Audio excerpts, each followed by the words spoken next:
Hey everybody, welcome to the Joe Pop Podcast, and today I've got a special guest, probably my third civilian. We were talking about this earlier, but I've got the Crestview Chief of Police, Stephen McCosker. Make sure I got that right. You got it right. Say it right. On the first try, Joe. So anyway, yeah, we're going to talk about some pretty cool stuff with him. He's got a great story, and and here's the deal. This is probably I'll probably be on my best behavior the way I'm driving, because I don't. Can you even give a ticket if you're not in the? As long as you stay in the city, I can give a ticket. I'll mail it to you. We're heading out of the city. Oh, I forgot to. So usually we're running about an hour, maybe two tops. So you got to be home at any particular time? As long as we get him home before supper. He'll be home before supper, I promise. All right, here we go. So, Chief of Police. Obviously, I work with me and you. Get together, and we met each other through jiu-jitsu. Yes, sir. So that's been pretty painful. Not for me. No, not for you at all. So let's kick this off, man. What you're not from Crestview, obviously. No, not at all. Okay, where are you from? So my father was in the Army in Vietnam era, so I was actually born in Augsburg, Germany. Okay. And then when he came back home, we moved to Queens, New York, and that's where I was raised until I was 15 years old. No kidding. Yeah. How'd you like New York? Never been.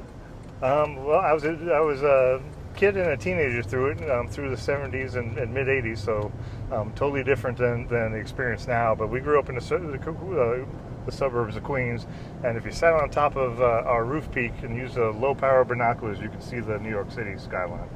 Oh wow! So we were, and Dad used to take me in the summers. We used to go into Manhattan, and I'd go into the boiler rooms and on top of the skyscrapers to help him fix air conditioners. When I say help him, just stand there. Right. Well, I was gonna ask you, because obviously, what did he do in the Army? Actually, he just did his time, and I think most of the time he actually didn't go over to Vietnam. Okay. So I think he did his trade school and other things there while he was in Germany. But as far as deployment, he was never actually deployed to any type of active combat zone or anything. I had one of my marine biology teachers when I went to high school in Guam. He'd gotten drafted, and he was a major peacenik, but awesome guy, Mr. Pollard. I don't know if you're alive or if you're out there still. But he got drafted and thought for sure that he was gonna head to the war, yeah. And he ended up in Germany. I forget what he did, if he was just a mechanic or whatever. But generally a side that people don't hear about. Guys getting drafted and going somewhere else. That was pretty rare. Sure. I come from a long line of enlisted. Both my grandfathers, my mother's father and my father's father, both enlisted for the Great War. Okay. And, so my mother's father was a Scottish immigrant, and he went down there, lied about his age, and signed up, and then because he was 17 at the time, and then my father's father was also 17 at the time. He joined the Navy, and he had his dad sign him in. Okay. So.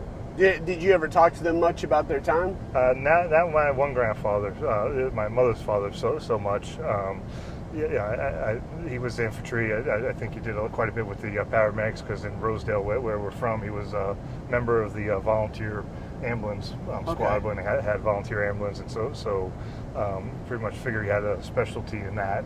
And then my father's father, we talked to him a little bit. He was on a frigate, the USS Earl Johnson. Okay. And so he was the oldest surviving or longest surviving member of that boat, because he was, like I said, he signed himself in at 17. Gotcha. Interesting. So, so you hit New York. Any brothers or sisters?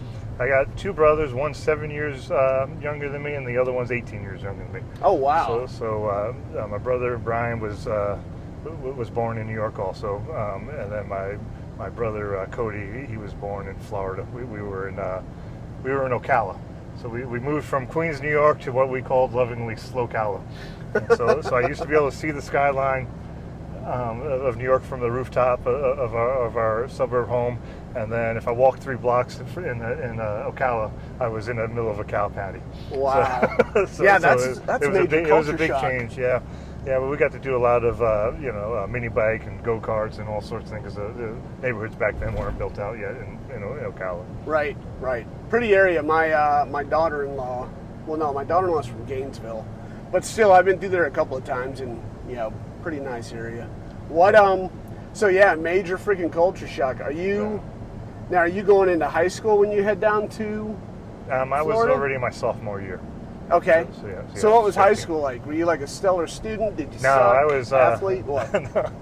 No, I was doing my own thing, so Okay. to speak. But we went to so basically from 2nd grade until mid 10th grade, which is when we moved. I went to Catholic school. Okay. So we did that, and then when we moved here, we just went to Forest High School in Ocala. Gotcha.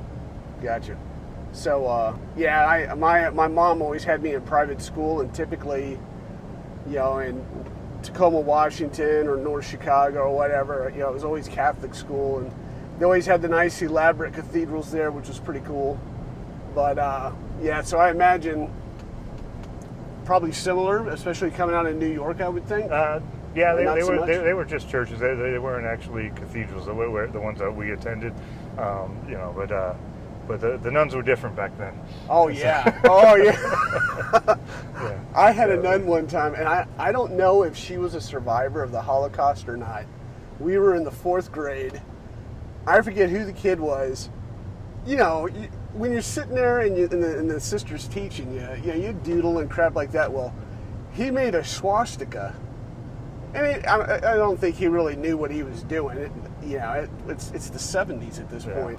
She saw that, and she really just, you could tell her demeanor changed. And she took a ruler out and said, "Which hand did it?" Yeah. And wore him out. But I often wonder, with her age, as old as she was, if she would, it's possible. I know as a kid, so my mom would take side jobs, and she'd go to the next county over. It was Nassau County, big Jewish population on that side of the county, and so she worked at a pharmacy. But right down, 2 doors down was the butcher. It was Ben the butcher, and one of his cohorts was Ziggy, and we would when I go visit Mom, we'd go to the rest of the stores and everything, and every once in a while we see Ziggy. He didn't talk a whole lot, but he was actually tattooed. Was he? From the Germans, Nazis that when his time over there. Yeah. So, Yeah. Fascinating. yeah. So you're all right. So you're down in Ocala. You're a sophomore in high school. Are you playing any sports? No, it really didn't get into the high school sports. Obviously, when I was a kid, we went and did the PAL League, which is a police athletic league. So Okay.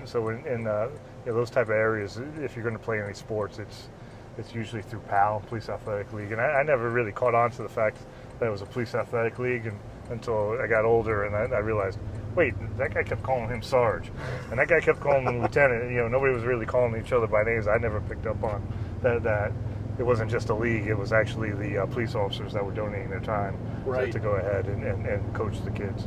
So is it those guys that kind of drew you to law enforcement, or had you always thought you were going to be that No, way? I never thought I was going to be that way. It was a very unpopular decision at my house when I told my parents I was going to do that. Because of the time my father was in the service and that era, he wasn't big on his kids going to it, so he was constantly telling us, I'd really rather you not go into the service. But I think a lot of men just have that feeling. It's like, well, I got to serve. I got to, I want to help people. As a kid, I was always a little bit taller, mistaken for an age I wasn't, so definitely was bully defense for other kids. Right. Took a lot of whoopings that way. Didn't give out a lot, but I took a lot of whoopings that way. Well, you're giving it out now, dude, on the mats of justice. Yeah, no, like, not holy at all. cow. Not at all. Those guys are younger and bigger, faster. So, but yeah, so I really had that, and the interesting story was I was working at a restaurant. It was authors in the Hilton in Ocala, and I worked my way up from waiter as soon as I turned, busboy to waiter when I turned 18. And so me and this other guy, we were saving our money, and we were going to hitchhike across Europe. That was the plan. So because we were making adult money even though we were just barely 18. So people were raising their families on the money that we were making. So we're stashing it all away. And he comes to me one day and he goes, I'm not going to Europe. I'm going to the police academy. I was like, oh. And I was like, that's a curveball. Yeah, no kidding. So we got to talking about it, and he was amped about it, and got me amped about it, and so we both put in our applications. Actually, he put in his application, and he was told, you didn't make this cut, but we'll put you at the top of the list on the next academy class that goes through. So when that happened, he resubmitted his application. I put mine in for the first time. I got in, he didn't. Oh, wow. So what happened was he didn't. Back then, so many people were trying to be police officers and putting themselves through the academy. They were very selective. They were looking for a reason to toss people's applications out. He didn't re-up his EKG, so it was expired by like a month or so. Okay. And so he's automatically got thrown out. And my packet was fresh, and so I actually got put on the waiting list, and I got the letter saying you're on the waiting list one day, and then it wasn't even like 2 or 3 days later I got the other letter saying somebody turned down their spot and you're selected. Nice. So that was 91-ish. Okay. Yeah. Gotcha. What year did you graduate high school? 88. Okay. You got me by a year. Yeah, because I graduated in 89.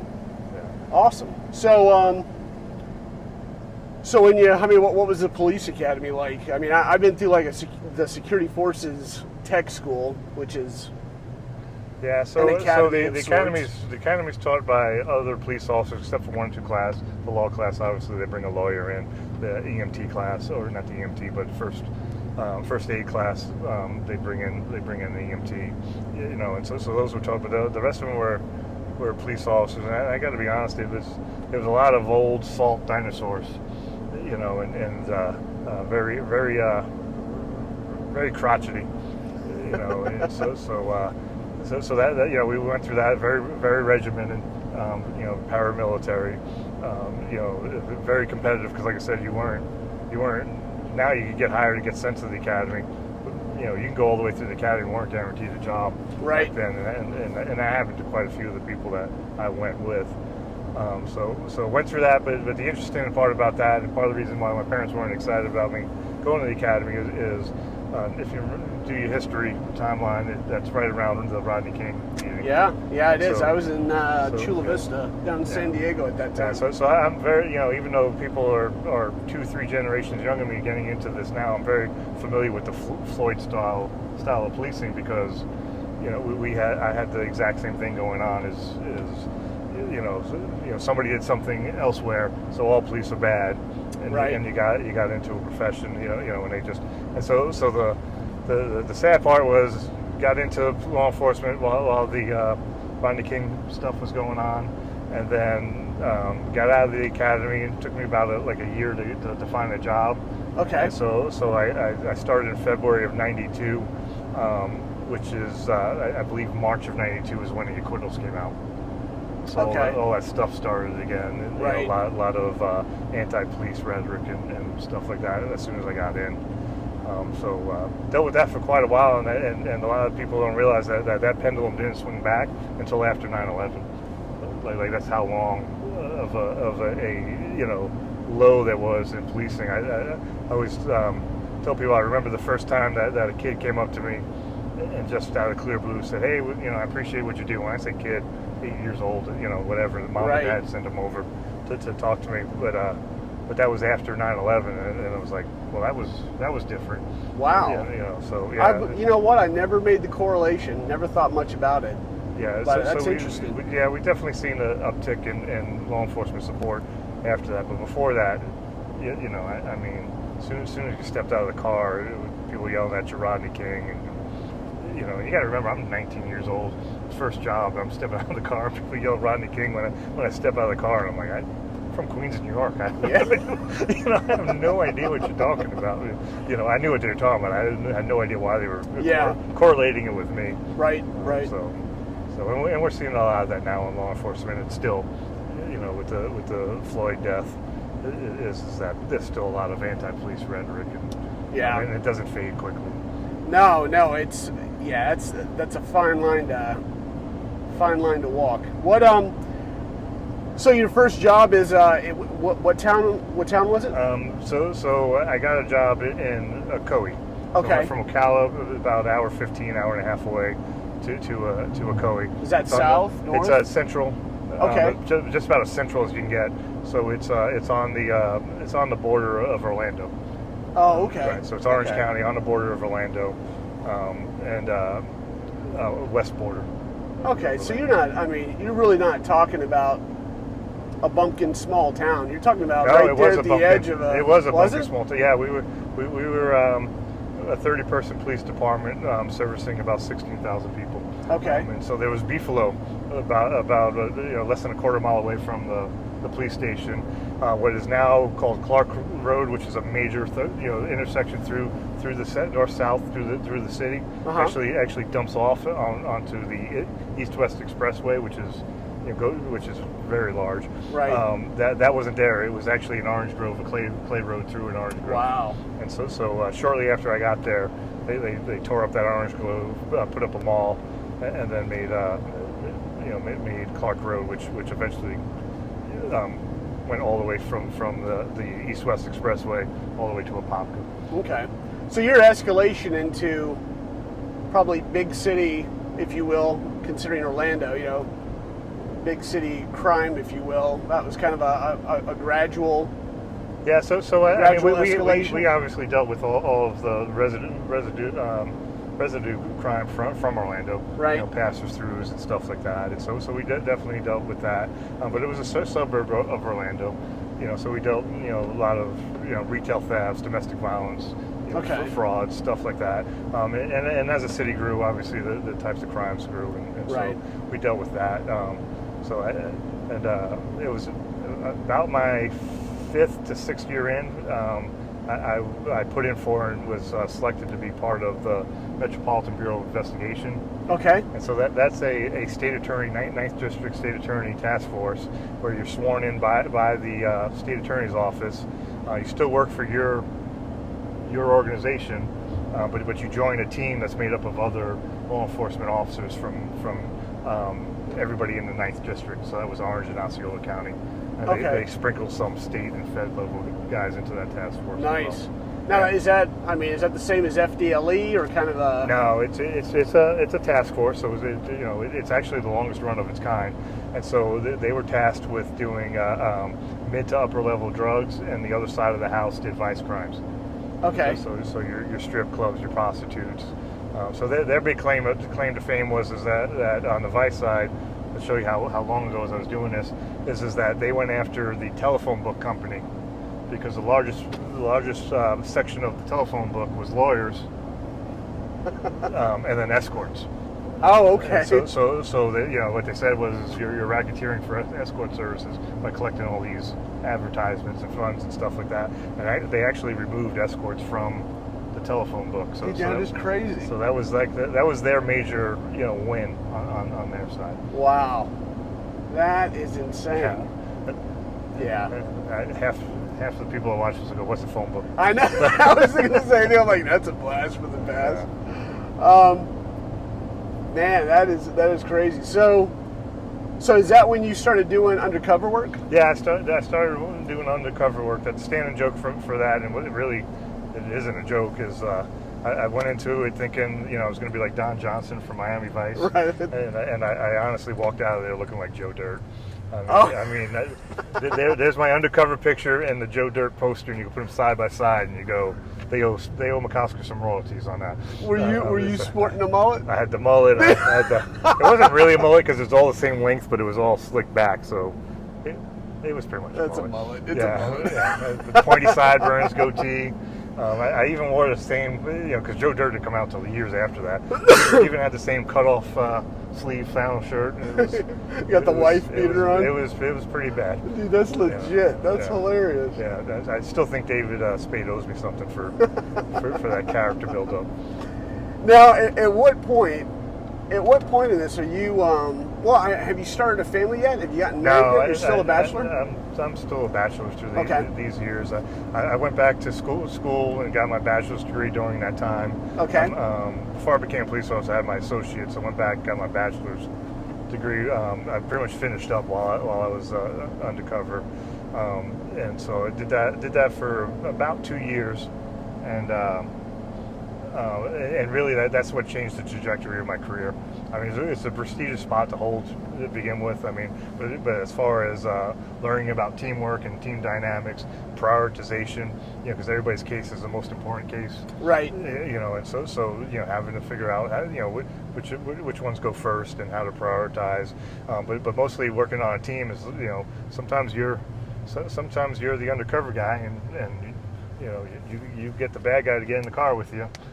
When you're counting on when you give the takedown signal that there's going to be a takedown, right? And everybody's going to know their part, and everything is going to go smooth, because you pretty much have to count on the guy.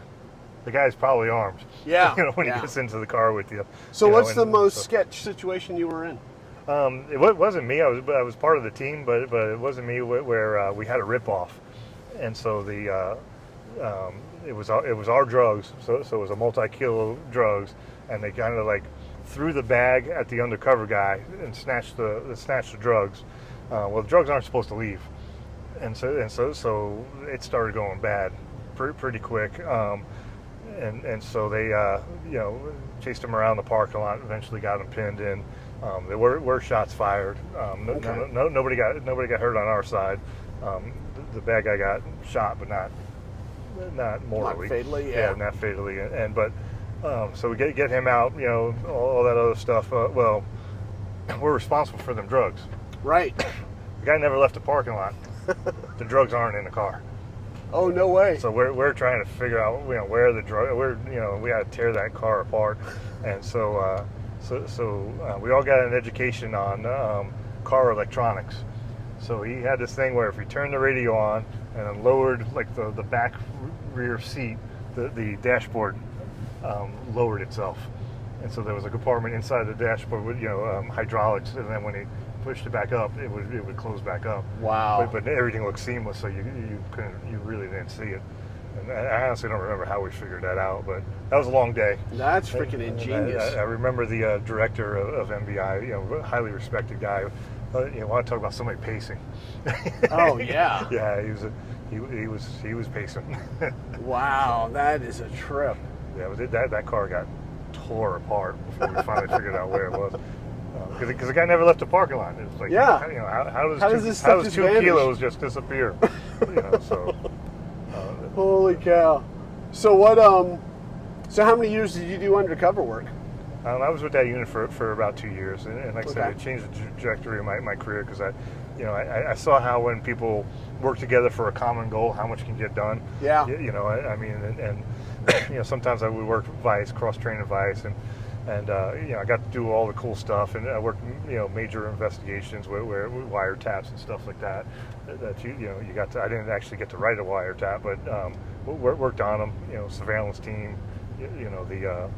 The room where they listen to the recordings, and again, all that stuff is ancient. They don't have any of that technology, right? None of that technology is in use the way it was before. So, yeah, I don't even know how they would do it nowadays, but yeah, I can only imagine the progression. There's got to be phenomenal. Yeah. What we were still using pagers, so that gives you a good idea.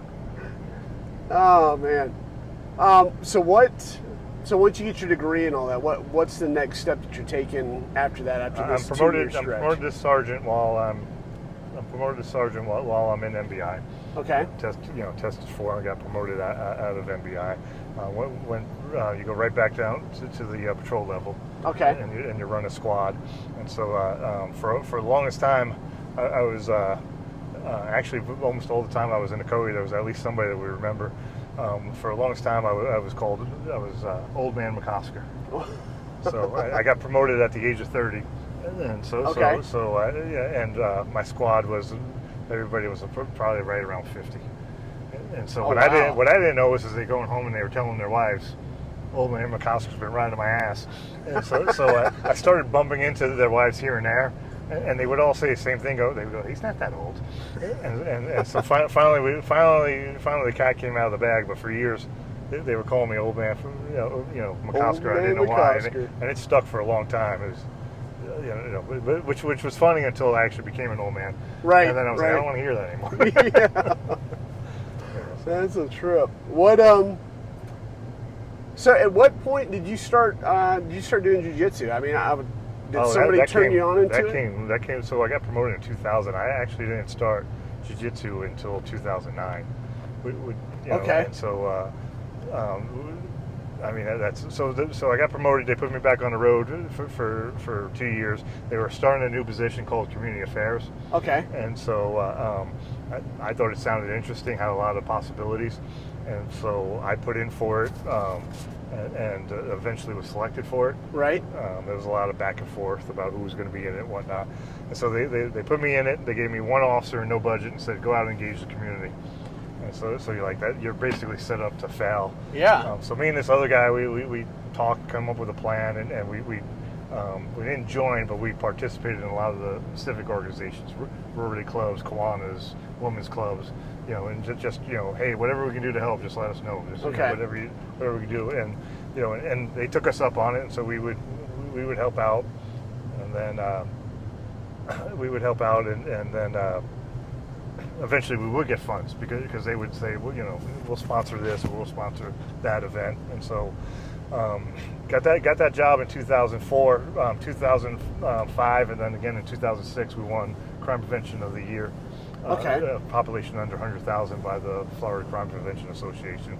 All right. So back-to-back years that we got that. New chief came in, took the department in a different direction, and they added to my job community affairs sergeant and training.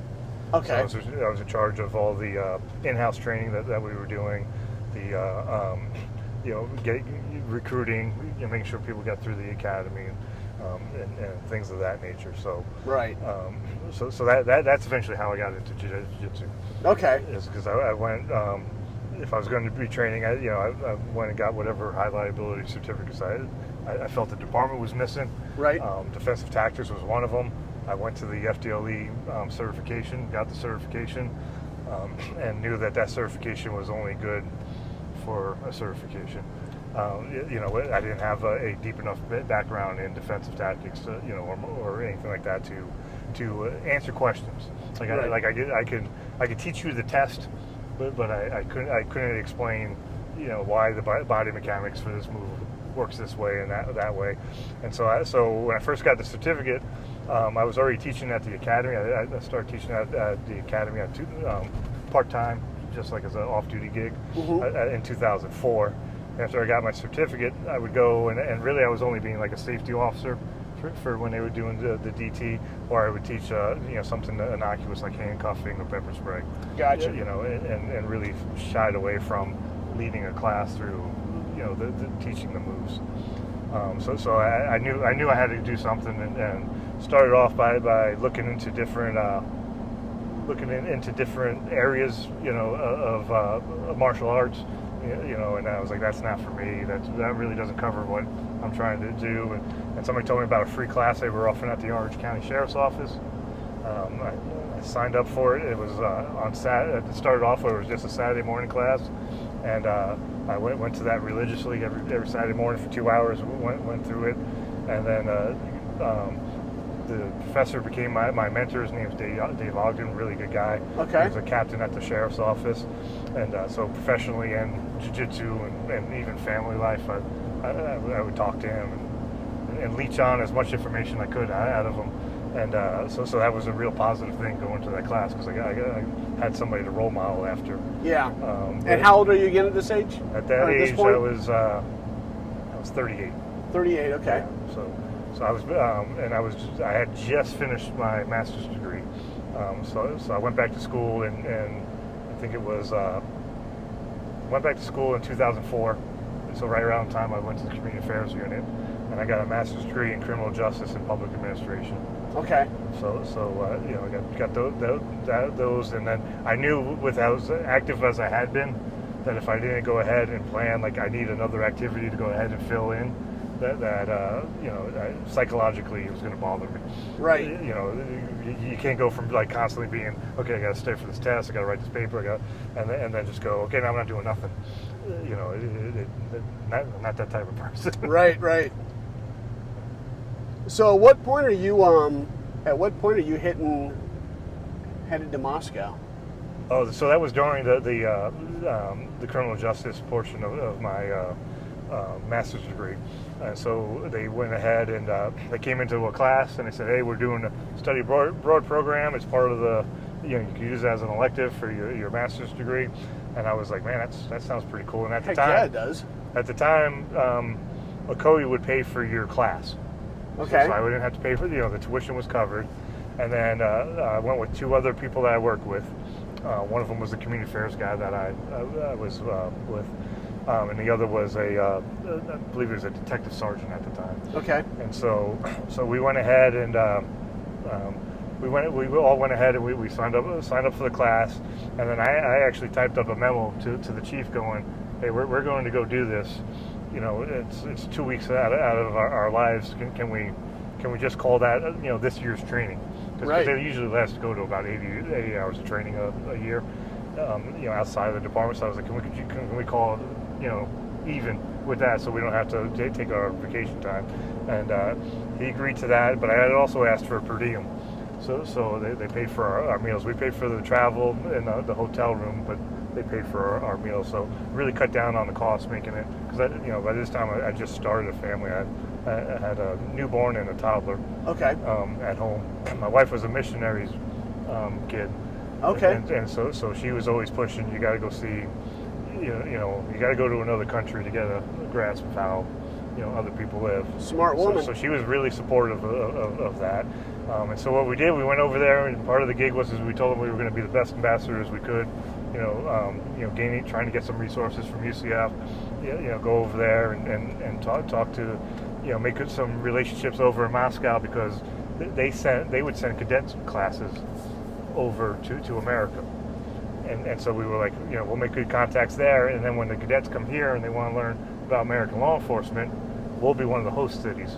Right. And we'll set that up, and then this way we can go ahead and we can hook our police officers up with the Russian cadet, and then they get the experience of hearing about what a not so good system of criminal justice sounds like.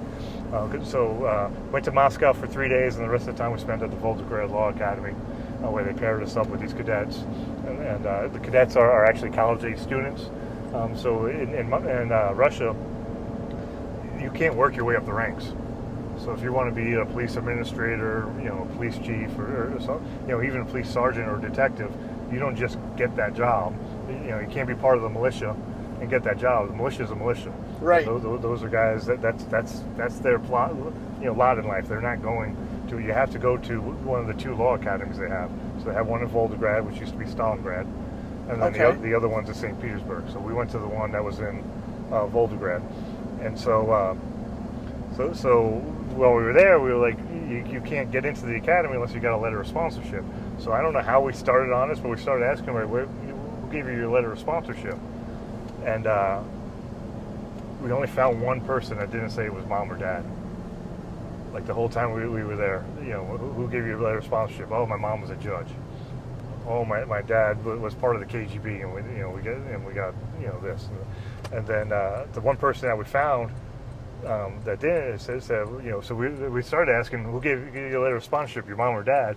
And he's like, oh no, my parents are in business, they make posters and this and that. And like, oh, okay, we were excited. Yeah. Like, well, who gave you a letter of sponsorship? Oh, my uncle. So it was like, all right, that's still pretty much nepotism. That's still pretty much nepotism, and and so nobody else was ever going to break into that field, any of those fields, criminal justice fields, and they didn't see anything wrong with it whatsoever. It's like, Right. You get that that's not, that's not really the best way to do it. It was working for them, but at the same time, like I said, you never get any new thought in. Doesn't allow somebody on the top to realize how the people that have to actually do the work, how they're achieving it. A lot of flaws that come in that system. That's got to be, and I don't know. I was never an expert other than growing up during the Cold War, and you know how that went through the Reagan era and living through that time. That's got to be a holdover from the old communist state where guys are just programmed to. Oh, don't make any mistake about it. Their form of capitalism doesn't match what. Oh yeah, not at all. It doesn't match what we call capitalism at all. It's not. Yeah. They still have the Communist Party over there. They're still, at the time that I went over there, everybody's obviously getting older, but they were, everybody that we were talking to were ex-members of the KGB. They were all still in positions of power. We actually got invited to one of our cadets' parents' house. So they basically live what we would call in America a project. Like an inner city project, multi-story project. So obviously when the Cold War was over and they converted over to capitalism, basically whatever you owned or you were in for the government, they let you keep that. Right. Okay. Well, so the inside of these condos were beautiful. The exterior was trash. Right. Because there was nobody taking care of the elevator system. It's like the elevator we got into had no light, so when the door's shut, it's dark. You're going up. Yeah, you're going up, and you're just like, no light whatsoever. And so, so the inside was beautiful. But we're having dinner, and the detective sergeant that we went with, he asked the host dad. He said, "Well, how do you like capitalism?" And the room got like dead silence, and he was like. He was like, I was a communist, and that was his answer. That's all he got out of it, So, oh man, but him and his wife were both in investigations, and like I said, it's a totally different thing, and very very great experience, and so we were able to bring the cadets back when they came. The first class came back. They were actually the cadets that sponsored us, most of them. Okay, so it actually worked out as planned. Yeah, they came back, and so we took them for a day, showed them American policing, and, let them do a ride along, and had them, for an entire day, some classroom, some ride along. Right. They went to a city council meeting, which I'm sure they were ecstatic about. Oh yeah. But so they did that, and then about 6 to 8 months later, the next class comes over. Okay. And so we don't know any of these kids, but they come over. We do the exact same thing, run them through it, and so it was a pretty big deal. Made it in the paper both times that they came over, news stories and whatnot, and really got to feel like we paid back those cadets because they, we didn't speak the language, so they did everything with us and for us, and again we're talking about like 19-year-old people that were doing this, college students. And they were still keeping up with their studies and whatnot, and so that was pretty cool. But shortly after that, they sent over the general. So these law institutes, the colleges, are run by a general. Obviously, has different responsibilities, but the law academy was one of this guy's responsibilities. Right. And so they sent him over with an entourage. 6-7 people, but it was the same translator we had for our group. Okay. So the head translator, Sergey was his name. So he comes over, and we're basically like, we'll do the same thing with these people. And so we get there, we're doing the classroom portion and everything, and it's fine. So, but during one of the breaks, Sergey comes to me and he says, "Well, they've been eating at hotels and restaurants the whole time they were here. You think you can cook a meal for them?" And so I basically had a Russian general over at the house, for dinner. We cooked steaks that had Sam Adams, beer, and it was right time of year where we sit in the backyard, had a screening pool at the time. So we sat there and we talked for hours about American policing. He asked a lot more questions there than he did during the classroom portion. Right. And so he asked about corruption, how we keep corruption down, and a lot of how do we quell problems in certain neighborhoods, and a lot of questions, and so really good conversation.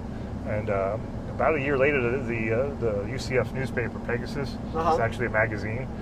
They did an article on Dr. Reynolds, who for years was the sponsor professor that went back and forth to Russia. Right. And so they did that, and as part of the article, the article talks about how, just what I explained to you, cadets came over, and another group of cadets came over, then the general and his entourage came over, and it goes on to explain how the general used the tactics that he believed he learned from us about community policing to go ahead and quell an issue where the police and the people were at each other all the time, and it was causing major problems. Right. And so to actually hear that was happening was super cool. Have us actually mentioned as the general. And it begins with a Z and has a whole bunch of consonants, so I won't even try to pronounce it. Use these techniques he learned in the COE.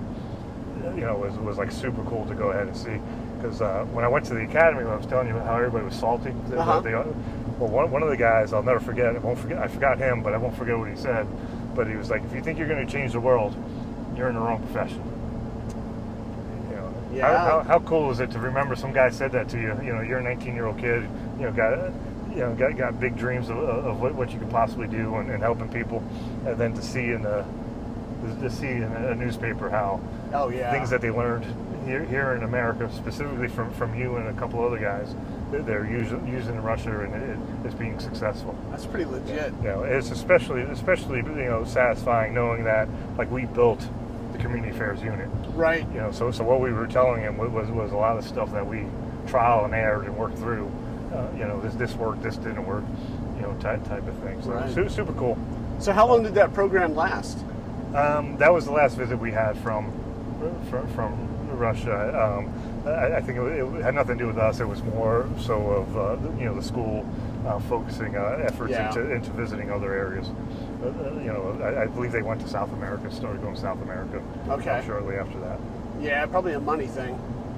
As far as the being able to fund it. That's fascinating. That's pretty cool. I've always been intrigued by Russia.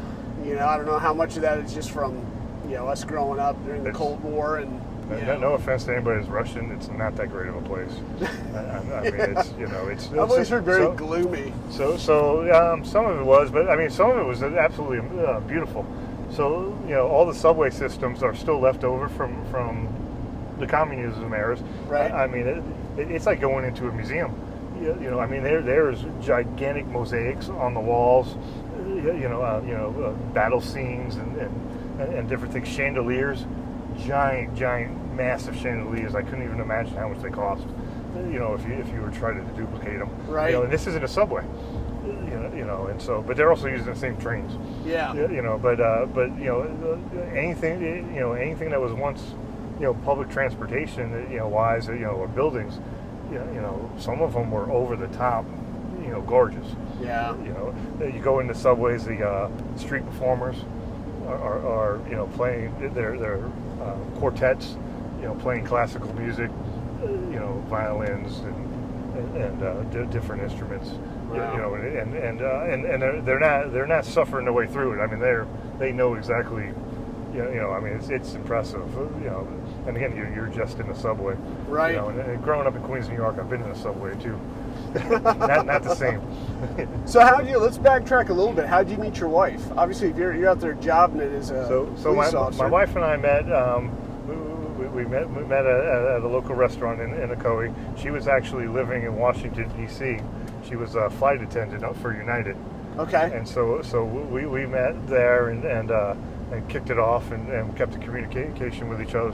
Started dating long distance, and I went to visit her, vice versa, because she had family in my area. Okay. So she could stay with them, and so I was actually in the car with her to go visit her grandmother. Things were getting serious, so we started.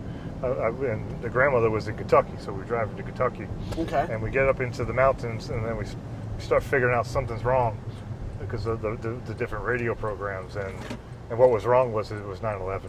Oh. And so planes actually, like while we were in the car, the planes, hit the World Trade Centers, and so so we're in the car, and the interesting thing about that is so I know exactly where I was during 9/11. Right. But at the same time, my parents didn't, because I told them I was going to Kentucky with my flight attendant girlfriend. Oh. So I never told them. I'm a young guy then, not living at home, so I didn't give them any of the details of how I was getting to Kentucky. Yeah. But we're in the mountains, and so we started to figure out, was like, hey, wait a minute. Everybody knows we're going to Kentucky. We didn't say anything about how.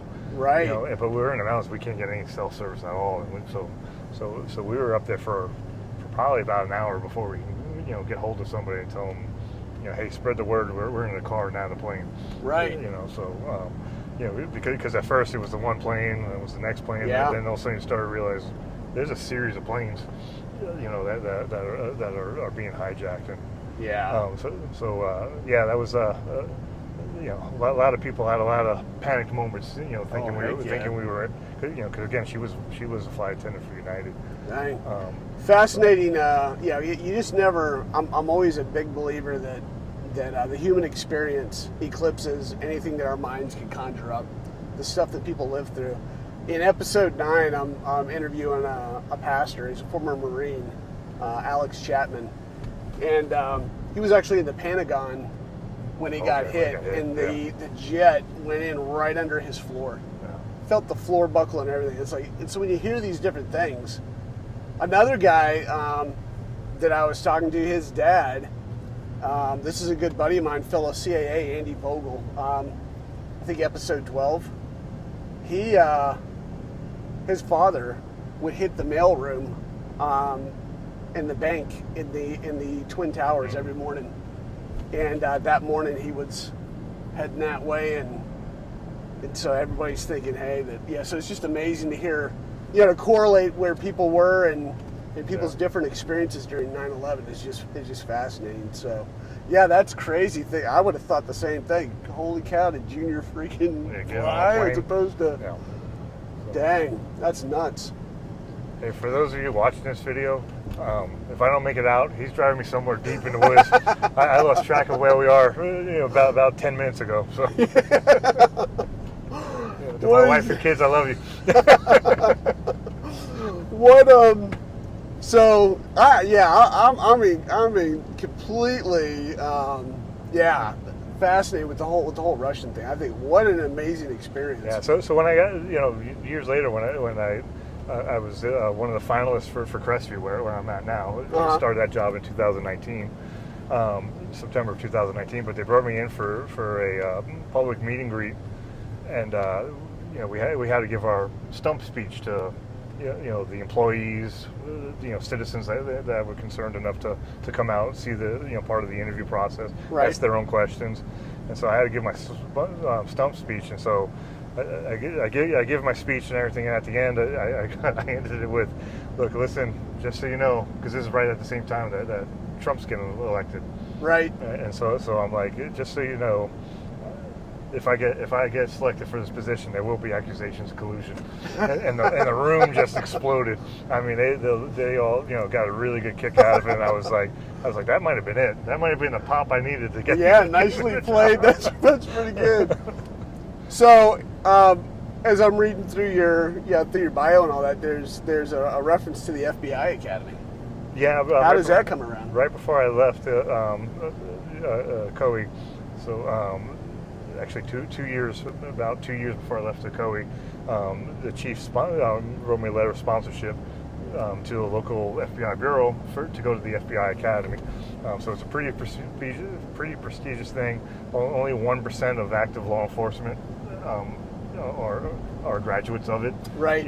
Mostly because of the fact that in order to get the qualifications, you're usually up there, in years in your career. And so Chief Brown wrote that letter for me, and they accepted me, and I went into, I believe it was the winter of 2018. Oh, okay. So it wasn't even really a full 2 years. The process seems like 2 years because you got to go physicals and all this other stuff, and meetings and whatnot. And so 250 people go per class. Actually, I think it's 225. 225 people go per class, or session as they call them. I went to session 271, and it's basically you're in a dorm situation like you're in college. Okay. And then and just like college, you select the classes that you want to attend. Everybody has to go through the PT, DT portion. Well, not defensive tactics, but the PT portion. Right. So which ends with them trying to improve your health enough that you're able to participate in the Yellow Brick Road, Okay. which is a 6-mile obstacle course that you do at the end. Oh, nice. Which is signified by the yellow brick that once you complete it, you get a yellow brick. So it's a very prestigious thing to do. And so we were went to that in January, and that's a 10-week program, so I was away from the family for 10 weeks. I had them come down once to visit us on a weekend, and then I went. I took a 3-day weekend. I think it was Martin Luther King Day, and I went back home for that. So got to visit them a couple times during that 10 weeks. But other than that, it's a dorm room, real college classes. At the time you could take bachelor level or master's level classes. I had already completed both, so I was taking the master level classes. Okay. Now I think you have to have a bachelor's degree in order to go. Before you didn't. So now I think it's just master level classes. Okay, gotcha. Yeah, I remember we would get. I was a senior AGR or senior active duty enlisted guy for the Security Forces Squadron on Duke, and I remember every year or every other year we would get an email saying, hey, anybody that you want to nominate for the FBI Academy, because we would send, I think Air Force Reserve Command would get maybe one slot. Well, out of all of Security Forces Air Force wide, I think there's only a couple slots that were offered, and but that was pretty cool. We had one guy that tried out for it, didn't make it, but very competitive to get into that. Yeah, it's extremely so competitive. What an awesome feather in your cap. That's pretty freaking cool. Yeah, no, I definitely another one of those pinnacle moments where you're like, And how old are you when you go through that? So if it was 18, then I would have been 38. Okay. So you're 18. You would have been 48. 48. Dang, dude. That's a young man's game. Yeah, well, they weren't joking about the 6-mile obstacle course. But my wife and I, I don't recommend this for anybody, but for marriage improvement or marriage bonding, we would do like 5Ks. And then we came up with the brilliant idea of let's do a half marathon. And so we did that, and then we had after we did a half marathon, my personality was like, I can't live with that word half in front of a marathon. I can't respect myself and say I'm a distance runner and I have to say half. So we actually did a full marathon, and again not the wisest choice for things to do when you're saying in order to bond and build our marriage, we're going to go distance run. Holy cow! There's a certain mile that it becomes counterproductive. So we had done one of those. So I was. That's good. And I was doing jiu-jitsu, so I was in relatively good shape. Yeah. So you started your jiu-jitsu journey, you said, in 2009. Yeah. 2009. Okay. All right. And obviously, as I'm learning, I mean, I started back in. Dude, I think I started back in 2016 or 17. Yeah. And obviously, with me going back and forth to Afghanistan, I'm like, every time I'd get home from a 2-month deployment, I was on a 2-month cycle. It was like starting from zero, so I'm like, I'm done. I'm checking out. But getting back into it, it's like, dang. And at our age, it's freaking. It's not for everybody. That's for sure.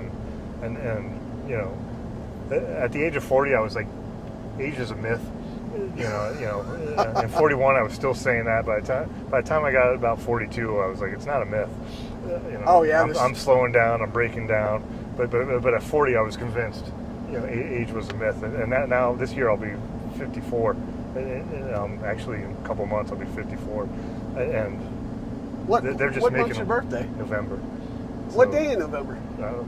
That's too much information. No, dude, come on now. It's the 3rd.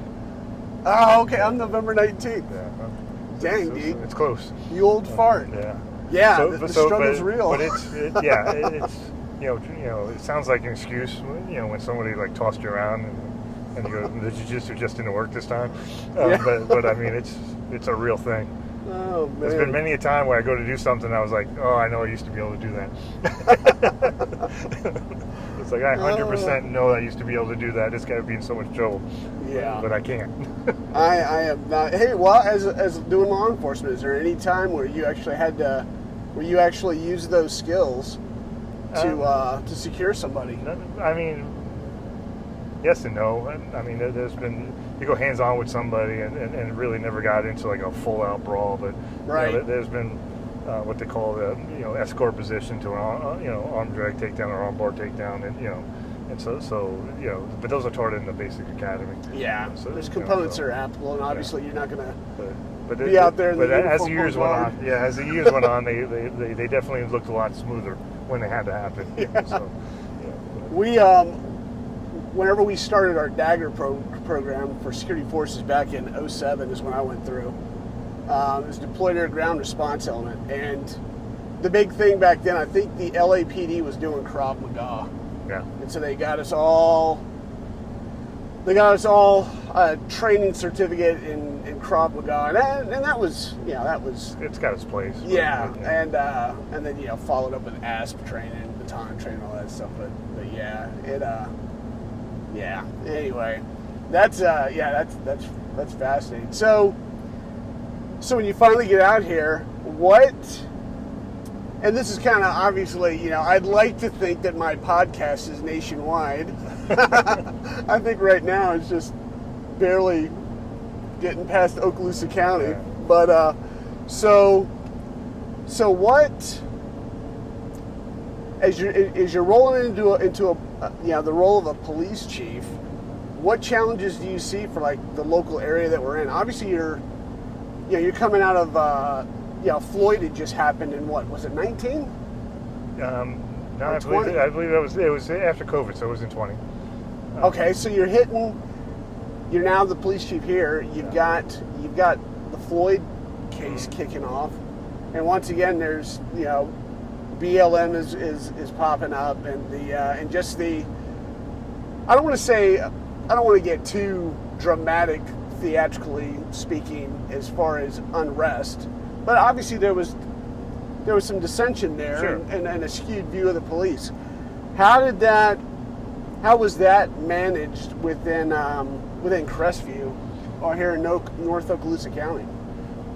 So obviously, when it happened, it was a pressure cooker, because you basically had the government locked everybody up, for COVID.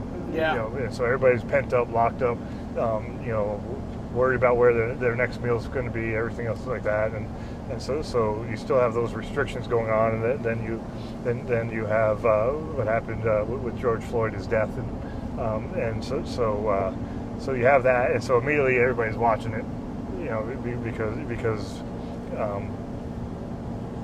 historically it hasn't ended well. Yeah. With riots and stuff like that. So definitely watched it. Definitely monitored the social media to see what's going on with that.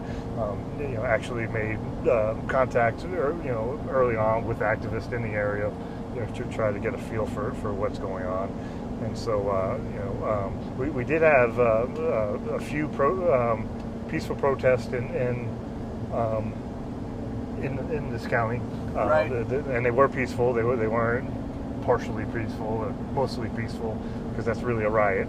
But they had protesting, and the law enforcement in this area was able to go ahead and get out in front of it and actually participated in all of them.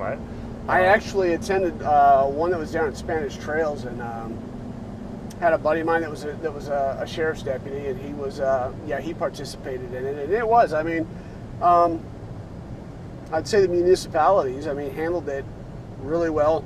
Yeah, we tried to stay out in front of it, and when Crestview got wind that there was going to be one, we had to do a lot of searching, but we were able to finally track down the organizer, and reach out to him and go, hey, whatever you can do to make this go as smooth as possible without it turning ugly, because there was tension on both sides. Black Lives Matter and the people that didn't necessarily believe that it rose to the point of rioting, or definitely not in their town. Right. Again, when you watch what happened in the rest of the country, you're like, I don't want to see Main Street burn. And so you had tension on both sides, and we definitely worked with both sides on trying to keep everybody cool, and collected. So we worked with the organizer and came up with a route that was agreeable, and we gave them the Twin Hills Stadium so that they would have seating, so that they could go ahead and speak to however large of a crowd that they were able to draw. Right. And I walked in that protest, but interesting, like a week before it happened, they're like, well, you're going to speak, right? And so it's a very, very difficult situation to be in as a police chief, where they're asking you to speak at what's essentially an anti-police rally, and right. so you have to remember your audience is you're talking to the people that are protesting, but I'm also talking to the men and women that work for me. Yeah. And so it's definitely a balancing act, I definitely went ahead and agreed with that. The other thing that was interesting, they were like, hey, can we make you a sign? And we told them, like, no, I already got a sign. And so we went ahead and we made a sign that said, no one hates a bad cop more than a good cop. Right. And so because I didn't want to get a sign that had a message I couldn't stand behind. Yeah, but I could fully stand behind that I'm not going to stand behind a bad cop. Yeah. So we went and did that, and from what I gather, my speech was short but well received. I basically turned it into like a recruiting speech. Right. Like, hey, everybody wants change.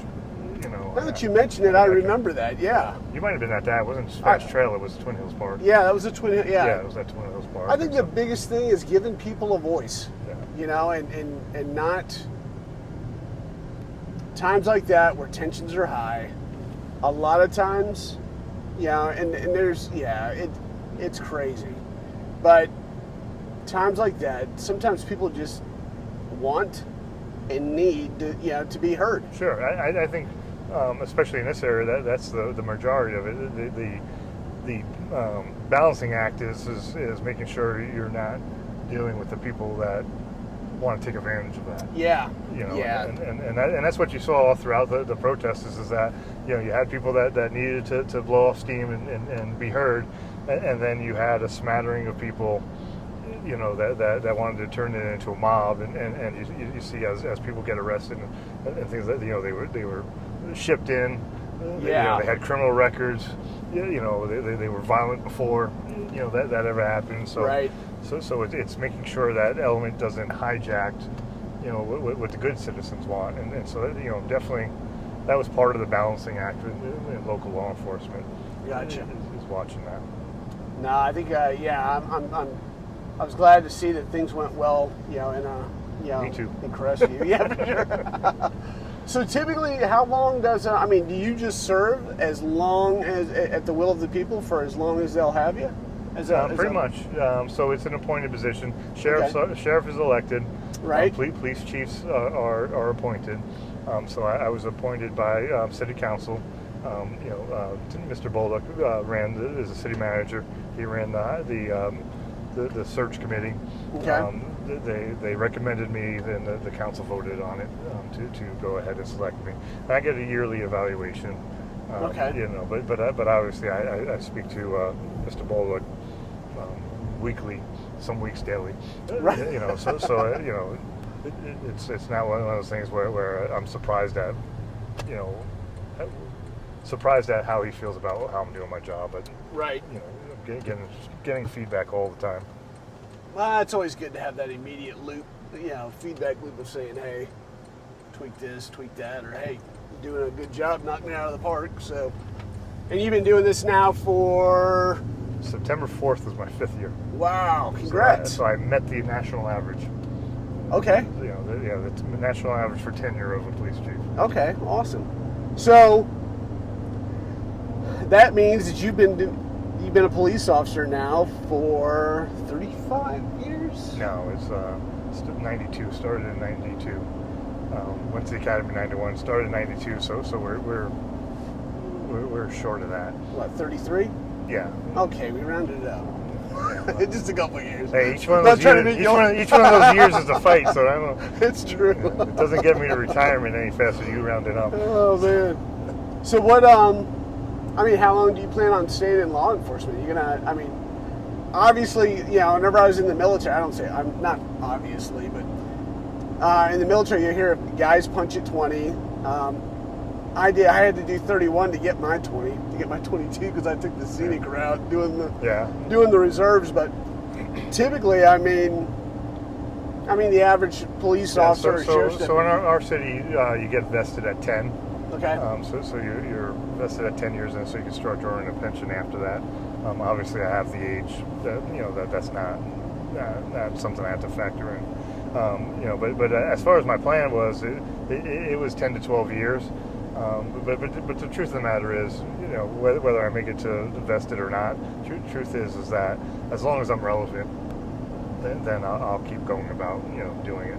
I don't want to be one of these people that get unceremoniously pushed out the door, right? Because I'm no longer relevant with the times, which challenges me to go ahead and constantly self-reflect, find classes and other things, other hobbies that'll or areas of interest that'll keep me relevant gotcha. to what's going on.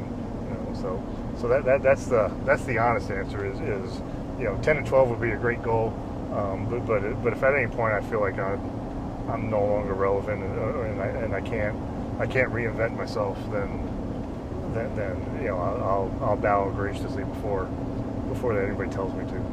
You know what? And you fall in this bucket. Did you realize you could collect your Social Security early? You're considered untrainable. Yeah, is that what it is? Yeah. A buddy of mine. I don't know if you ever crossed paths with him. A buddy of mine that served in the reserves.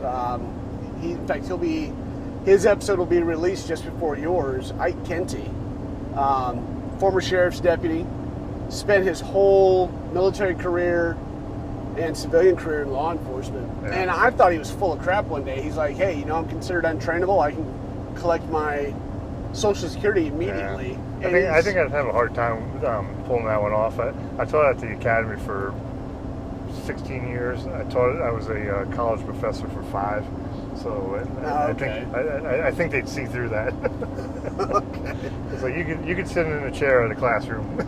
Yeah, no, and that's funny you mention that because I guess if you constructed, they're all right. I guess you can teach an old dog new tricks. Yeah, well, or just revisit my old tricks. Right. Do you think you might go back to teaching now? Did you enjoy that? That's not the plan. Okay, yeah. I didn't have any problem with it. I did enjoy it. I really enjoyed it because, again, like I just mentioned, I was teaching at the academy for 16 years. And so some of it was, all the time I was doing the basic academy. Okay. I was also doing advanced courses, line supervision, middle management, things like that. But like I said, I went back and was doing the defensive tactics stuff.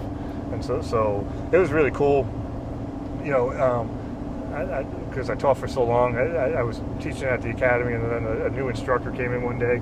Actually, it was a pair of them, two new instructors. I had never had work before, so I went, introduced myself, and they're like, "Yeah, we know who you are. You taught at our academy," And so it was now obviously to my benefit. Obviously they had gotten older, and changed, during the time that they were away from the academy. Right. So it was pretty hard to recognize them, but it was kind of cool to go ahead and see that, that you went ahead and taught people up, and they are moving into positions where they'll eventually be able to replace you. So. Yeah, it's cool to see the next generation coming up, and I see it every day with some of the young airmen that I still work around. That it is pretty cool. What you got any alibis? Any other cool stories that you failed to mention that are I always liked the Russian one because of the fact that somebody told me, that they put it in the paper about how we help change the community. One of the other ones I just told recently, and so this was when I was a much younger police officer, probably within my second or second to fourth year, somewhere in that neighborhood. We get called to a domestic, and it wasn't a domestic, it was a 911 hang-up. Back when all houses had landlines, and so there was no question where it came from because it's a landline. And so got this call to a apartment complex, and 911 hang up. Me and someone else, a backup unit, go to the apartment complex, and we get there and knock on the door. The guy comes to the door and say, "Hey, got this 911 hang up. Just trying to make sure everything's okay." And he's like, "Yeah, everything's fine." And goes to shut the door and kind of do the salesman routine. We put your foot in the door. And he goes, "Well, how about everybody else? Is anybody else in the house?" And he was like, "Yeah, my kid's here in the house." Well, we don't have to come in, but why don't you let us see him real quick? Right. And so kid comes close to the door, and little kid, 5-ish, somewhere around there, and like, "Hey, we got a 911 hang up. Were you playing with the phone?" "No, I wasn't playing with the phone." And is everything all right? And he's like, "Yeah, everything's all right." "Anybody else in there with you?" "Well, Mom's in the bedroom." And so, I was like, "Well, go get your mom. We'd like to speak to her." And so mom comes out of the bedroom. We can see down the street through the apartment, because where the master bedroom was, and she pops the door open, and she stumbles out of the master bedroom. It takes about 5 steps, and leans up against the wall, and definitely close enough where you can see. She wasn't going to say she was all right. Right. Yeah, she was beat up pretty good, and so, we go in there, handcuff dad. Eventually, we find somebody for the kid to go with. Mom goes to the hospital, broken rib, broken jaw. Oh. And so, and to me, that I tell that story is because the only reason I could tell that story, because I have no independent recollection of it, is because about 6 years later, she wrote a letter to the police department saying if these guys didn't go ahead and follow through with their checking on everybody, that she was confident her husband was going to kill her. Wow. She said that she had been beaten by him before, but it was never to that extent. He was kind of frantic about, because he knew that this was hospital bad, not we'll just hide you for a couple of days bad. Right. And so she was convinced that he was going to kill her. So she actually did what she needed to do, which is great to hear. She went and got her injunctions, moved away from him, Good. and did all that stuff. And she still lived in fear, but the guy wasn't directly involved with her life. And so her thing was she was, bebopping around from place to place because she didn't want to stay in one place too long. But to know that you affected somebody's life, to the point where 6 years later they felt compelled to go ahead and tell you, "Hey, everything's all right. Thank you." I mean, people often ask, well, why a police officer? Why, especially nowadays, especially in Rodney King days, why do that type of job? Right. Because what people don't understand is that was one call for that day. I didn't go home after that. I went to the next call. Yeah. I did a report. I went to the next call. I handled the next, situation. So you're, as a police officer, especially a patrol officer, you're doing that call after call after call. And when done right, how many lives are you affecting? And again, to go back to the effect of, somebody told me if I was in it to change the world, in the wrong profession, I changed that woman's world. Yeah, you did. I mean, and people might look at that, well, that's, so small, microscopic. That still changed her world. Yeah. And that kid's world. Kids now learn how to be an abuser, and continually, hopefully not continually the cycle. And so but when people ask, police officers why police work, it's hard to put that story into words. Because it sounds like really goofy cliches. To make a difference, to help people, and so really, when you could put that what all those cliches mean into an actual tangible story with about a real person, right, and about a real experience, that's to me that's like a super cool story. Oh, it's an amazing story, yeah. And to have that, have that, and that's one aspect of it. Like I said, I was teaching for years, and it might not seem like that big of a deal, but to have people come back and and go, now as a role of an instructor, go, hey, you are our favorite instructor, you are our best instructor, I learned the most from you. To hear things like that again, because I'm not teaching them the academy stuff, I'm teaching them the Russia stuff. This is how you go into a community and make things make a difference. This is how you go into a community and make things better. That's why we focus so much in Crestview. We bring in outside people even from the military, and go, this is how you don't get exploited in your conversation. And this is how you keep the conversation within the guidelines of people don't go ahead and go, see how terrible the police are, because you agreed to something you didn't really mean to agree to. Right. And so all of that, how to speak to people, is a big part of my style of policing. Because it's an old saying, but I use it monthly. People might not remember what you say, but they're going to remember how you made them feel. Yeah. And so, all those type of things are the type of stories I really, get the most out of it. I know a lot of guys like to tell the running gun stories, or I pursued this car for 10 miles and and then wound up in a foot pursuit. I have those stories, but to me those are kind of sidelined to the this is how, even in Crestview, when I got to Crestview, they were like, man, you got to, this department, it's got some issues, you're gonna have problems, and to watch over the 5 years how, it went from people on different Facebook pages smashing, our police department, to I don't say a word, and people are, somebody goes out there to smash our police department, and all the comments are defending it. Nice. It's like that. That's the type of thing where you go, okay, I've actually done something. Making that one really large drug bust. I mean it's like a tip of an iceberg. You take what you consider a large amount of drugs off the streets, and then you really haven't touched anything. But if you touch an individual life, that's what makes being a police officer worth it. I think it'll be. I think it's amazing to think. You got that, like you said, that one lady that sounded off 6 years after the fact. I'm sure the impact that your career's made on people is just exponential. Yeah, it's even great to go ahead and be in a position of leadership, and you help people to always preaching you got to self-improve. That stereotypical, if you do what you love, you never work a day in your life. I had somebody that was a police officer with us, and being a police officer probably wasn't for her. Mm-hmm. But we've always encouraged them to take these classes, do these things.